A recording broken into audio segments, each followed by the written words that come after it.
three levels na galing ng mga Pilipino sa paggamit nila ng credit card. So last time kasi napag-usapan natin yung bakit hindi dapat natin ginagamit ng credit card as an emergency fund. So ito naman yung next na pag-uusapan natin. And this is your coach, Coach Kel Josh.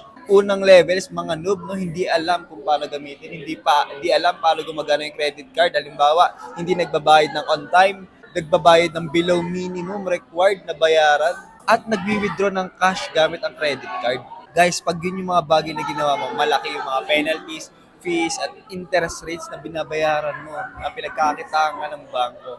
Also, pag ginawa mo to, magkakaroon ka ng bad credit score, bad credit history. So, iwasan mo yan, be knowledgeable, have financial literacy, alamin mo paano gumagana ang credit card. And next naman is, yung mga average niya. Yes, nagbabayad naman sila on time, pero yung binabayaran lang nila yung minimum. Tandaan nyo guys, kapag may ginamit kayong amount, ginamit kayong pera, yes, may minimum kayong babayaran na required kapag lumabas na yung SOA. Pero yung sobra na hindi nyo binabayaran, binibigyan kayo ng interest doon. May interest na yun coming from the bank kasi may ginamit kang pera or may pera kang ginamit na hindi mo binalik agad.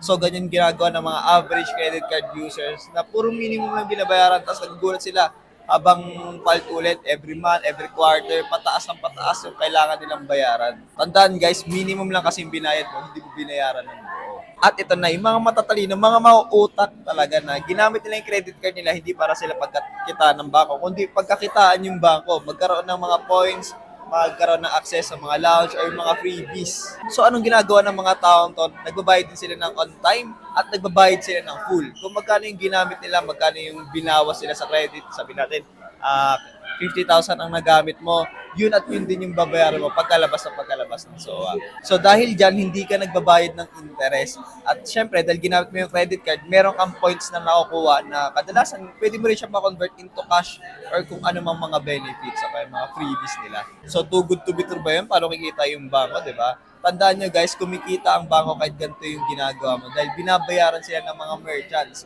or yung mga businesses, restaurants, o kung ano mga establishment or pwede silang makapag-cater ng mga credit card payments. Halimbawa, kumakain sa restaurant, kadalasan mga credit card na ginagamit lalo na pag mga mayaman, di na yan nagdadala ng cash. O yung mga taong nag-aayos sa finances nila na instead na cash, syempre di nila mamamonitorin, alangan ilista pa nila. So kung credit card yung ginamit nila, hindi may kita na ito yung ginasa sila for a certain period of time. So, namamonitor at tatatak nila yung finances nila. Sa next video, pag-uusapan na natin yung pinagkaiba ng debit card at credit card at ano ba yung pros and cons, advantage and disadvantage nila at kailan mo lang ba gagamitin yung credit card at kailan mo lang dapat gamitin yung debit card. So, ayan.